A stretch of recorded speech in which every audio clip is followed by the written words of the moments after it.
पूरा हमने last time पढ़ा था, that how DNA is replicated, क्या क्या चीजें हैं जो चाहिए होती हैं डीएनए के रेप्लिकेशन के लिए। आज हम नेक्स्ट प्रोसेस स्टार्ट करेंगे, that is transcription. Transcription simply is the formation, और अगर हम और भी प्रिसाइज टर्म्स में कहें, transcription is the process in which the genetic information is transferred from a DNA to RNA. Okay, क्या है transcription? In this process,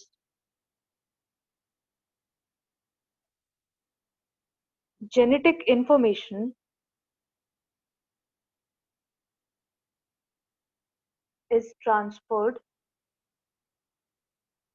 or copied from DNA to RNA. और सिंपल भाषा में हम लोग बोल देते हैं, it is the formation of RNA from DNA. ठीक है, this process is known as transcription. अब ट्रांसक्रिप्शन कोई इजी प्रोसेस नहीं है, दिखने में बहुत इजी लगता है but it is not that easy. तो ट्रांसक्रिप्शन को समझने से पहले आपको और भी बहुत सारी चीजें समझनी पड़ती है। ठीक है, सबसे पहली चीज आपको ये समझनी पड़ती है, हमें पता है कि डीएनए के 2 स्ट्रैंड्स हैं और इस डीएनए से हमको आरएनए बनाना है, that is single stranded. RNA तो सिंगल स्ट्रैंडेड है, यहाँ जो बन रहा है वो तो सिंगल स्ट्रैंड है ना, और जो डीएनए था हमारे पास वो तो डबल स्ट्रैंड है। तो इस डबल स्ट्रैंड से अगर हमको सिंगल स्ट्रैंड आरएनए बनाना है, तो इन दोनों में से सिर्फ एक ही स्ट्रैंड होगा जिसकी इंफॉर्मेशन कॉपी होगी टू फॉर्म आरएनए। तो पॉइंट आपको ये याद रखना पड़ता है that only one segment of DNA gets copied to RNA. Okay, only one segment of DNA gets copied to RNA। ये पॉइंट आपको ध्यान में रखना पड़ता है। फर्क क्या है डीएनए और आरएनए में? फर्क ये है दैट डीएनए में हमने पढ़ा था there are 4 base pairs. Okay, कौन कौन से बेस पेयर्स हमने पढ़े थे या बेसिस हमने पढ़े थे डीएनए में? ए जी सी टी। ठीक है, ए जी सी टी, ये हमने डीएनए में पढ़े थे। आरएनए में क्या होता है? आरएनए में जैसे ए was base pairing with T and G was base pairing with C. This was the case of DNA. RNA के केस में क्या होगा? A instead of base pairing with T will base pair with U. एक और base pair known as uracil जो कि RNA में मिलता है। Instead of T in RNA uracil is present.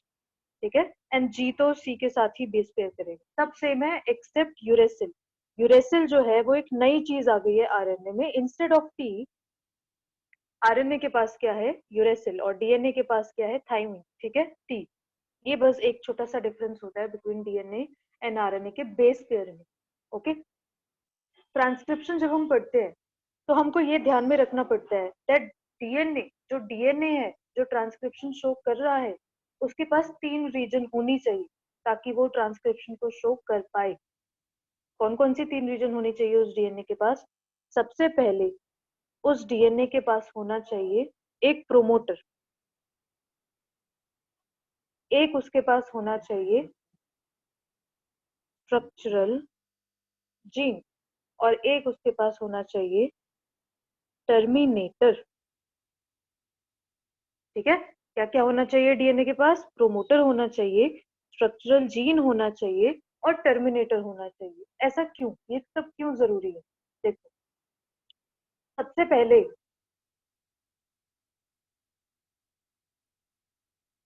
जो डीएनए है, अगर उसमें हमको ट्रांसक्रिप्शन करवाना है, ठीक है, तो सबसे पहले क्या होगा? जो प्रोमोटर है रीजन, ठीक है, जो प्रोमोटर रीजन है वहां पे आके एक चीज बाइंड होगी जिससे ये सारी चीजें स्टार्ट होंगी या इनिशिएट होंगी। ठीक, वो चीज क्या है जो एक्चुअल में बाइंड कर रही है?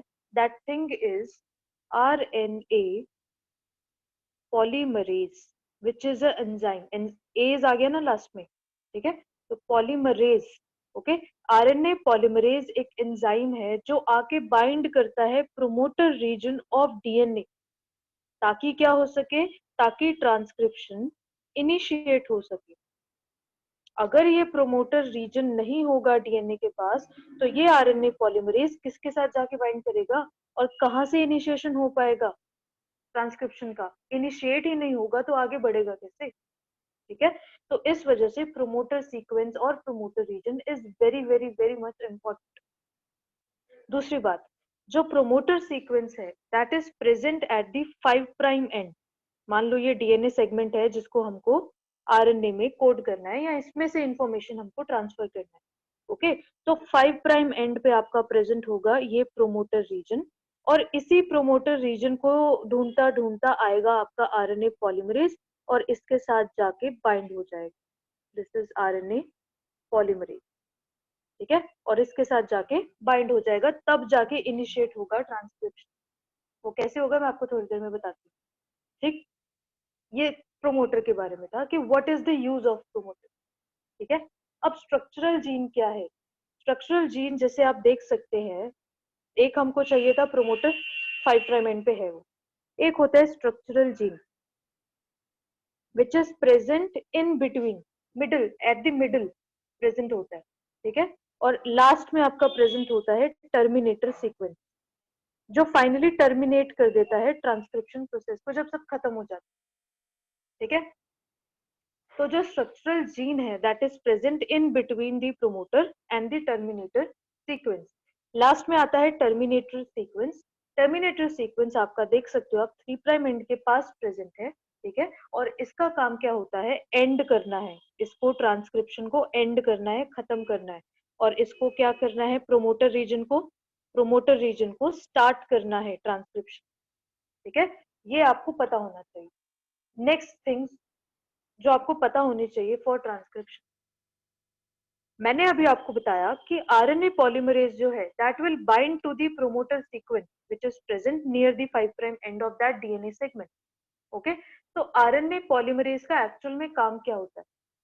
सी, आरएनए पॉलीमरेज का काम होता है कि उसको डीएनए ट्रांसक्रिप्शन को स्टार्ट करवाना है। ठीक है, क्या करवाना है उसको? डीएनए ट्रांसक्रिप्शन को स्टार्ट कराना। तो मान लो ये डीएनए का सेगमेंट है और यहाँ पे आके आरएनए जुड़ गया, ये प्रोमोटर सीक्वेंस थी, उसको इस सॉरी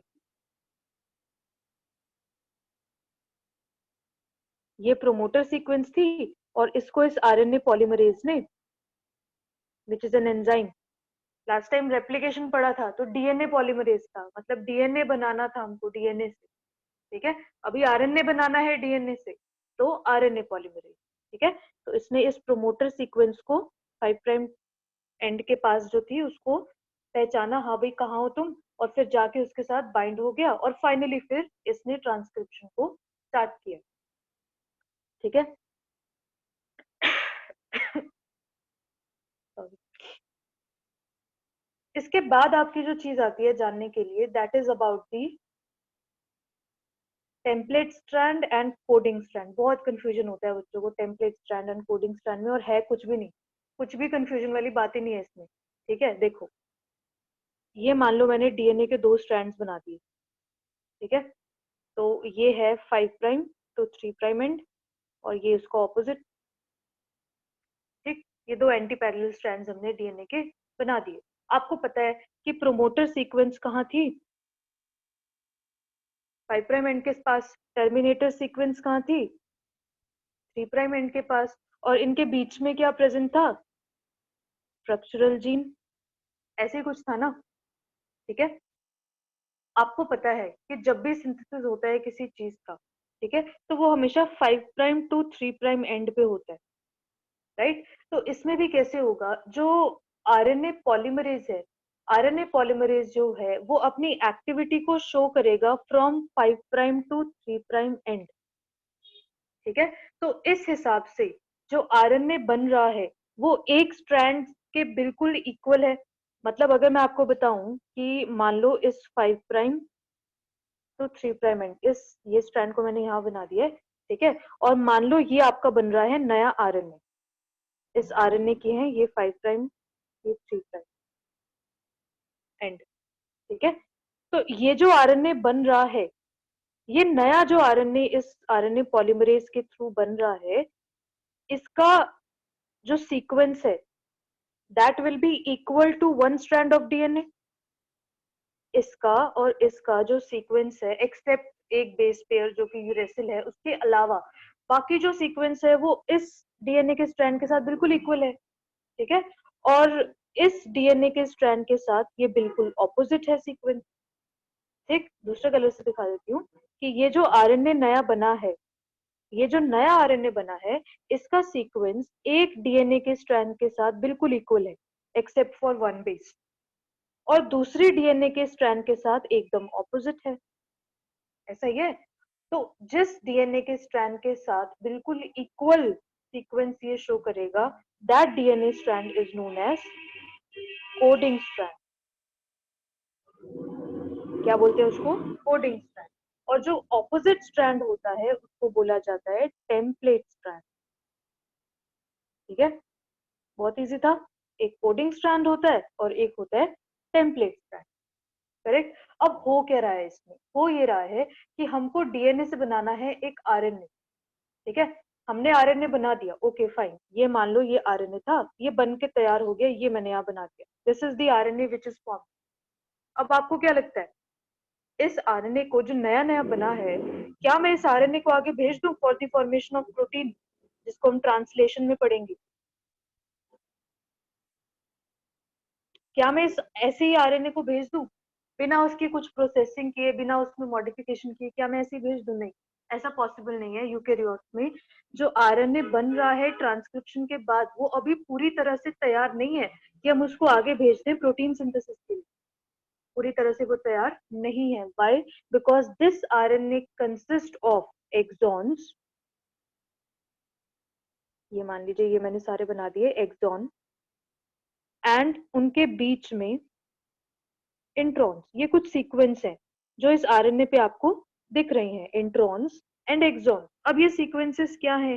देखो, जब नया नया आरएनए बनता है तो उसके पास होती है एक कोडिंग सीक्वेंस और एक नॉन कोडिंग सीक्वेंस। एक्सॉन जो है वो है कोडिंग सीक्वेंस जो आपको चाहिए। एक्सॉन क्या है? कोडिंग सीक्वेंस जो आपको चाहिए। ठीक है। इंट्रॉन्स जो है उनके पास होती है non coding sequence. Non coding sequence जो है वो आपको नहीं चाहिए आगे, तो जो नहीं चाहिए उसको आपको एलिमिनेट करना पड़ेगा, राइट। तो इन इंट्रॉन्स को हमको यहाँ से बाहर निकालना पड़ेगा, इनको कट लगा के निकालना पड़ेगा, एलिमिनेट करना पड़ेगा। इतनी सारी प्रोसेसिंग के बाद, जिसको हम स्प्लाइसिंग बोल देते हैं एक्चुअली, ठीक है, इतना सारा प्रोसेसिंग के बाद जो फाइनली हमको मिलता है, that is the processed RNA. और उस आरएनए में होते हैं सिर्फ और सिर्फ एक्सॉन्स। क्या होते हैं उस आरएनए में? सिर्फ और सिर्फ एक्सॉन्स, और ये बिल्कुल परफेक्ट है, यही हमको चाहिए। ये तो एक तरीका हुआ आरएनए की प्रोसेसिंग का। दूसरा तरीका क्या होता है? 5 प्राइम पे इनका कर देते हैं कैपिंग। 5 प्राइम के क्या कर देते हैं? कैपिंग। और 3 प्राइम पे क्या कर देते हैं? इनकी टेलिंग। तो दूसरा प्रोसेस जो होता है capping and telling, which is also a process of RNA modification, वो सब नहीं आते उसमें। बस ये ध्यान रखिए आप कि जो इंट्रॉन्स होते हैं, you don't need them, they are non coding sequences, so you don't need them, you have to delete them. Delete कर दो उनको। और जो बचा है आपका finally RNA, it is only having the exons which is needed, which is having coding sequence. ठीक है। अब देखते हैं कि हो क्या रहा है, प्रोसेस क्या है ट्रांसक्रिप्शन का। ट्रांसक्रिप्शन प्रोकैरियोट्स और यूकैरियोट्स दोनों में ही होती है। ठीक है, तो पहले हम ट्रांसक्रिप्शन इन प्रोकैरियोटिक सेल्स देख लेते हैं कैसे होती है। बैक्टीरिया में क्या होता है, उनके पास भी आरएनए पॉलीमरेज होता है, but that RNA polymerase is DNA dependent. so in case of bacteria, RNA polymerase का काम नाम क्या होता है? DNA dependent RNA polymerase. क्या नाम होता है उसका? डीएनए डिपेंडेंट आरएनए पॉलीमरेज इन बैक्टीरिया। ठीक है। बैक्टीरिया में हमको 3 तरह के आरएनए बनाने होते हैं, जैसे हमारे पास है एमआरएनए और मैसेंजर आरएनए, टीआरएनए और ट्रांसफर आरएनए, आरआरएनए और राइबोसोमल आरएनए। ठीक है, तीनों का फंक्शन क्या है? मैसेंजर आरएनए जो है एमआरएनए, ये एक्चुअल में वो आरएनए है जिसको आगे आपको भेजना है प्रोटीन बनाने के लिए। मैसेज को ये ट्रांसफर करेगा from RNA to protein. TRNA ये ऐसा आरएनए है जो एक्चुअल में हेल्प कर रहा है प्रोटीन फॉर्मेशन में। ये सब आपको फंक्शन आएंगे जब आप प्रोटीन सिंथेसिस पढ़ेंगे, ट्रांसलेशन जब पढ़ेंगे तो दोबारा आएंगे, सो डोंट वरी। और आरआरएनए वो है एक्चुअली जो राइबोसोम को बनाने में हेल्प करवा रहा है, राइबोसोम को बनवा रहा है, that is rRNA, ribosomal RNA. ठीक है, 3 स्टेप्स होते हैं of transcription in both eukaryotes and prokaryotes. वो 3 स्टेप्स क्या हैं? सबसे पहले तो शुरुआत होगी, तो इनिशिएशन। इनिशिएशन पहला स्टेप है। इनिशिएशन स्टेप में क्या होगा? आरएनए पॉलीमरेज आएगा और ढूंढेगा मैं कहाँ बाइंड हूँ, कहाँ जाके डीएनए पे जुड़ू कि स्टार्ट हो सके सब कुछ। ठीक है, तो इन केस ऑफ बैक्टीरिया क्या होता है कि जो डीएनए है, मान लो ये पोर्शन था जहां पे इस आरएनए पॉलीमरेज को जुड़ना था, क्योंकि यहाँ पे प्रोमोटर सीक्वेंस उसको दिख गई, सॉरी, क्योंकि यहाँ पे प्रोमोटर सीक्वेंस उसको दिख गई। तो आरएनए पॉलीमरेज आया, प्रोमोटर सीक्वेंस को देखा और यहाँ पे जाके जुड़ गया। This is RNA polymerase. ठीक है, आरएनए पॉलीमरेज आया और प्रोमोटर सीक्वेंस पे जाके जुड़ गया। कैसे पता चला उसको प्रोमोटर सीक्वेंस है ये? बिकॉज यहाँ पे एक फैक्टर मौजूद था, एक चमकता हुआ सितारा जो उसको दूर से दिखा। वो चमकता हुआ सितारा यहाँ पे कौन था? Sigma factor. एक सिग्मा फैक्टर होता है जो प्रोमोटर सीक्वेंस पे प्रेजेंट होता है, जो दूर से ही चमकता है आरएनए पॉलीमरेज को, और आरएनए पॉलीमरेज फटाफट फिर जाके बाइंड हो जाता है वहां पे। ठीक है, इस तरह से तो स्टार्ट होगा। सेकेंड स्टेप आता है एनलोंगेशन। ठीक है, एलोंगेशन में एक्चुअल में क्या होगा, जो आरएनए पॉलीमरेज है अब उसको अपना एक्चुअल काम करना पड़ेगा, मतलब एक्चुअल में उसको आरएनए की फॉर्मेशन करनी पड़ेगी। ठीक है, तो उससे पहले हम समझ लेते हैं कि इनिशिएशन में ऐसा क्या हुआ, ऐसा क्या स्टार्ट हुआ। देखो, जब इनिशिएशन होता है, जब यहाँ पे आके आरएनए पॉलीमरेज जुड़ जाएगा तो क्या होगा, ये मान लो ये पोर्शन था। ठीक है, और आरएनए पॉलीमरेज यहाँ पे आके जुड़ गया। ओके, इतने पोर्शन में आरएनए पॉलीमरेज आके जुड़ गया है। अब ये क्या करेगा, इस डीएनए को, इतने पोर्शन अगर मैं जूम करके आपको दिखाऊं तो क्या करेगा, इस डीएनए को धीरे धीरे खोलने लग जाएगा। ठीक है, इस डीएनए को धीरे धीरे अनवाइंड करेगा और खोलने लग जाएगा। ओके, क्योंकि जैसे ये ऐसे आगे बढ़ता रहेगा धीरे धीरे, और धीरे धीरे वहां से डीएनए खुलता रहेगा और फिर पीछे से बंद होता रहेगा। समझ रहे हो? जैसे कि मान लो ये डीएनए है, अगर आरएनए पॉलीमरेज को यहाँ पे काम करना है तो इतनी सीक्वेंस को हमको खोलना पड़ेगा। समझ रहे हो? इतनी सीक्वेंस को हमको खोलना पड़ेगा। फिर अगर इस पोर्शन पे काम करना है तो इतनी सीक्वेंस को हमको खोलना पड़ेगा। समझ रहे हो? इस तरह से आगे बढ़ता रहेगा ये। ओके, तो ये इनिशिएशन में ही होता है आरएनए पॉलीमरेज के थ्रू, जब धीरे धीरे धीरे धीरे ये डीएनए को खोलने लग जाता है। और इसी प्रोसेस को हम लोग बोल देते हैं मेल्टिंग, पिघलना, melting. This is DNA melting. DNA melt हो रहा है with the help of RNA polymerase. धीरे धीरे डीएनए खुलेगा। ओके, अब डीएनए का तो एक ही स्ट्रैंड से हमको मतलब है ना, एक ही स्ट्रैंड से हमको काम है। ठीक है, तो क्या करेगा, मान लो ये वाली नीचे वाली स्ट्रैंड जो थी, ये थी हमारी क्या, कोडिंग स्ट्रैंड। ठीक है, इससे बिल्कुल इक्वल यहाँ पे आरएनए की फॉर्मेशन होगा। ठीक है, अब मान लो ये थी कोडिंग स्ट्रैंड। अब हो क्या रहा है, देखो, एक बार आरएनए पॉलीमरेज आके जुड़ गया ना तो ये धीरे धीरे इसको खोलेगा, और ये है मान लो आरएनए पॉलीमरेज, और 1 2 3 सबसे पहले लगाएगा ये 3 न्यूक्लियोटाइड ट्राइफॉस्फेट्स। ठीक है, पहले 3 न्यूक्लियोटाइड ट्राइफॉस्फेट बनाएगा, लगाएगा, जुड़ स्टार्ट करेगा, और धीरे धीरे धीरे धीरे फिर इनका नंबर बढ़ाता रहेगा, बढ़ाता रहेगा, बढ़ाता रहेगा। है तो सब सेम ही, जैसे डीएनए होता है वैसे ही तो आरएनए होता है। सब कुछ सेम है, जैसे उसमें न्यूक्लियोटाइड्स थे इसमें भी तो है। फर्क बस क्या है, ये सिंगल स्ट्रैंड है, वो डबल स्ट्रैंड था। है तो सब सेम। ठीक है, सब कुछ सेम है। तो न्यूक्लियोटाइड ट्राइफॉस्फेट्स जो थे वो इसने पहले 3 लगाए, फिर धीरे धीरे धीरे धीरे उनको एनलोंगेट करता गया, बढ़ाता गया, एनलोंगेट करता गया, करता गया, करता गया। ठीक है, फिर उसके बाद में क्या आता है, एक सीक्वेंस होता है जिसको हम बोल देते हैं टर्मिनेटर सीक्वेंस। ठीक है, फाइनली आता है टर्मिनेटर सीक्वेंस। टर्मिनेटर सीक्वेंस जो है उसका काम क्या होता है, आरएनए पॉलीमरेज को बोलना भाई रुक जा, बस हो गया, बन गया आरएनए जितना चाहिए था हमको।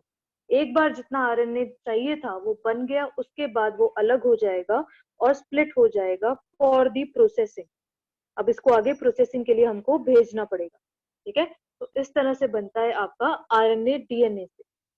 ठीक, पहले क्या होगा, आरएनए पॉलीमरेज इनिशिएशन के समय में डीएनए के साथ बाइंड होगा with the help of sigma factor जो प्रोमोटर सीक्वेंस पे है। ठीक है, उसके बाद में डीएनए खुलेगा, डीएनए ओपन होगा, तो वहां पे क्या होगा, स्टार्ट होगा इनिशिएशन। सबसे पहले 3 न्यूक्लियोटाइड ट्राइफॉस्फेट जुड़ेंगे, जुड़ते जुड़ते जुड़ते जुड़ते ये बढ़ते रहेंगे एनलोंगेशन स्टेप के थ्रू, और फाइनली होगा टर्मिनेशन, जिसमें ये आरएनए उस आरएनए पॉलीमरेज से स्प्लिट हो जाएगा और नीचे आ जाएगा। ठीक है, अब जैसे इनिशिएशन के लिए हमने बोला कि सिग्मा सीक्वेंस थी, राइट, तो टर्मिनेशन के लिए भी कोई ना कोई सीक्वेंस होगी। जो थर्ड स्टेप है टर्मिनेशन, उसके लिए भी कोई ना कोई सीक्वेंस तो होगी। ठीक है, तो जो टर्मिनेटर सीक्वेंस होती है दैट इज रो, RHO, रो। ठीक है, तो रो सीक्वेंस जो होती है that is the terminator sequence, जिसको देख के बता देता है आरएनए पॉलीमरेज ओके मेरा रुकने का टाइम आ गया, बस हो गया, बन गया आरएनए जितना चाहिए था। ठीक है, तो terminator sequences rho sequence, initiator sequences sigma sequence, और जैसे ही ये 10 न्यूक्लियोटाइड ट्राइफॉस्फेट जो बन जाते हैं ना, उसके बाद सिग्मा का काम खत्म, अब वो जा सकता है। तो बाय बाय हो जाता है sigma after the formation of 10 nucleotide triphosphate of RNA. ठीक है, फिर वो चला जाता है अपने आप, फिर एलोंगेट होता रहता है, और जैसे ही इसको दिखता है रो सीक्वेंस, ये बिल्कुल रुक जाता है और फिर ये आरएनए को बनाना बंद कर देता है। ठीक है, एंड आरएनए फॉल्स ऑफ, और अपना प्रोसेसिंग के लिए फिर आरएनए नेक्स्ट स्टेप में चला जाता है। ठीक है, तो this is how the RNA is form. अब फर्क क्या है प्रोकैरियोट्स और यूकैरियोट्स में, फर्क सिर्फ इतना है that in case of prokaryotes no processing is required. In case of prokaryotes direct एक बार ट्रांसक्रिप्शन खत्म तो खत्म, उसके बाद आरएनए की प्रोसेसिंग रिक्वायर्ड नहीं है, but in case of eukaryotes RNA processing is very much required. Okay, ये मेन इसका डिफरेंस था। ठीक, जैसे मैंने आपको बताया कि आरएनए पॉलीमरेज जो होता है that is required for transcription. ठीक है, इन केस ऑफ यूकैरियोट्स क्योंकि हम कॉम्प्लेक्स ऑर्गेनिज्म है तो थोड़ा सिंपल चीजों से हमका हमारा कुछ बनता है नहीं। ठीक है, तो क्या होता है एक्चुअल में, देखिए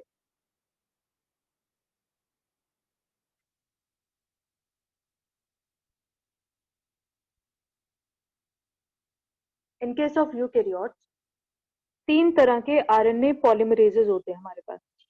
इन case of eukaryotes 3 types of RNA polymerases are there. ठीक है, एक होता है आरएनए पॉलीमरेज 1, एक होता है आरएनए पॉलीमरेज 2, और थर्ड होता है आरएनए पॉलीमरेज 3। आरएनए पॉलीमरेज 1 का क्या काम होता है, बहुत इजी काम है इसका। It have to make rRNA, ribosomal RNA बनाने हैं इनको। ठीक है, आरएनए पॉलीमरेज 2 का क्या काम होता है, इनको एक्चुअली थोड़े अलग तरह के आरएनए बनाने पड़ते हैं जिनको हम बोल देते हैं heterogeneous nuclear RNA, HNRNA, heterogeneous nuclear RNA. है कुछ नहीं, नाम बहुत अजीब है पर है कुछ नहीं, ये बस प्रिकर्सर है एमआरएनए के। एमआरएनए के प्रिकर्सर्स है, मतलब इनसे बन रहे हैं एमआरएनए। तो these are only the precursors of mRNA. ठीक है, और थर्ड फॉर श्योर अब कौन सा बचा, एमआरएनए बचा आपका। ठीक है, तो ये जो आरएनए पॉलीमरेज 3 है ये एक्चुअल में क्या करेगा, ये एक तो आपका बनाता है टीआरएनए, ट्रांसफर आरएनए। ठीक है, एक कुछ जैसे मेन तो सारे के सारे आरआरएनए जो है वो वन ही बनाएगा, बाकी कुछ जैसे 5S आरएनए, आरआरएनए, वो आरएनए पॉलीमरेज 3 बना देगा। ठीक है, तो ये कुछ एक्टिविटीज होती है आरएनए पॉलीमरेज 1, 2 एंड 3 की यूकैरियोट्स। ठीक, नेक्स्ट क्लास में हम लोग करेंगे अबाउट द जेनेटिक कोड, और उसमें हम देखेंगे कि कैपिंग और टेलिंग एंड स्प्लाइसिंग, ये तीन प्रोसेस क्या होते हैं which are required for the processing of RNA before translation. ठीक है, तो ये तीन process plus translation and genetic code, ये हम नेक्स्ट क्लास में करेंगे। Okay, thank you.